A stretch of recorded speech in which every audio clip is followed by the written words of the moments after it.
அபி மல்லிகைப்பூ எடுத்துகிட்டு சந்தோஷமாக உள்ளே போகிறாங்க. ராகவ் இருக்காரு. அப்படியே கேட்குறாங்க, என்ன மல்லிகைப்பூ நான் சொன்ன மாதிரி வாங்கிட்டு வந்துட்டீங்க அப்படின்னு சொல்லிட்டு. உனக்கு மல்லிகைப்பூ மட்டும் நான் வாங்கிட்டு வரல, அல்வா கூட வாங்கிட்டு வந்திருக்கேன், இந்தா அப்படின்னு சொல்லிட்டு கொடுக்குறாரு. தேங்க்ஸுங்க, சூப்பர் அப்படின்னு சொல்லிட்டு அப்படியே வாங்குறாங்க. வாங்கிட்டோன்னே அப்படியே ரொம்ப சந்தோஷமாக இருக்காங்க.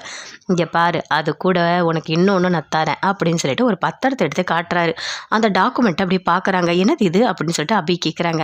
நீயே படி அப்படின்னு சொல்லிட்டு கொடுக்குறாரு. அப்படியே வாங்குறாங்க. வாங்கி படிக்கிறாங்க. படிச்சிட்டோன்னே அபியோட ஃபேஸ் ரியாக்ஷன் எல்லாமே மாறுது. அப்படியே கோவமாக வருது. என்னங்க எழுதியிருக்கீங்க இதில்? என்ன எழுதியிருக்கீங்க? 8 மாதம் உங்கள் கூட இருக்கணும்னு சொல்லிட்டு என்கிட்ட சொன்னீங்க. இப்போது 6 மாதம் கண்டிப்பாக என் கூட இருந்து தான் ஆகணும். அது வரைக்கும் நான் வீட்டுக்கெலாம் போகிறேன்னு எந்த பிரச்சனையும் பண்ணக்கூடாதுன்னு சொல்லிட்டு இந்த அக்ரிமெண்ட்டில் எழுதியிருக்கீங்க. இதில் நான் சைன் பண்ணணுமா அப்படின்னு சொல்கிறாங்க அபி. ஆமாம், நீ பண்ணி தான் ஆகணும். உன்னோட டார்ச்சர் எனக்கு தாங்க முடியல அப்படின்னு சொல்கிறாரு. இங்கே பாருங்கள், உங்கள் இஷ்டத்துக்குலாம் என்னால் பண்ண முடியாது அப்படின்னு சொல்லிட்டு அந்த டாக்குமெண்ட்டை அப்படியே தூள் தூளாக கிழிக்கிறாங்க.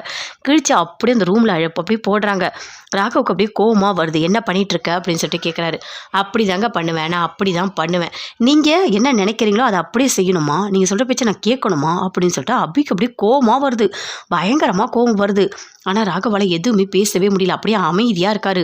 அவ்வளோ கோவம் வருது அபிக்கு. எதுக்காக இவர் இப்படிலாம் பண்ணிகிட்ருக்காரு அப்படின்னு சொல்லிட்டு. டாக்குமெண்ட்லாம் நான் சைன் பண்ணணுமா அப்படின்னு பயங்கரமாக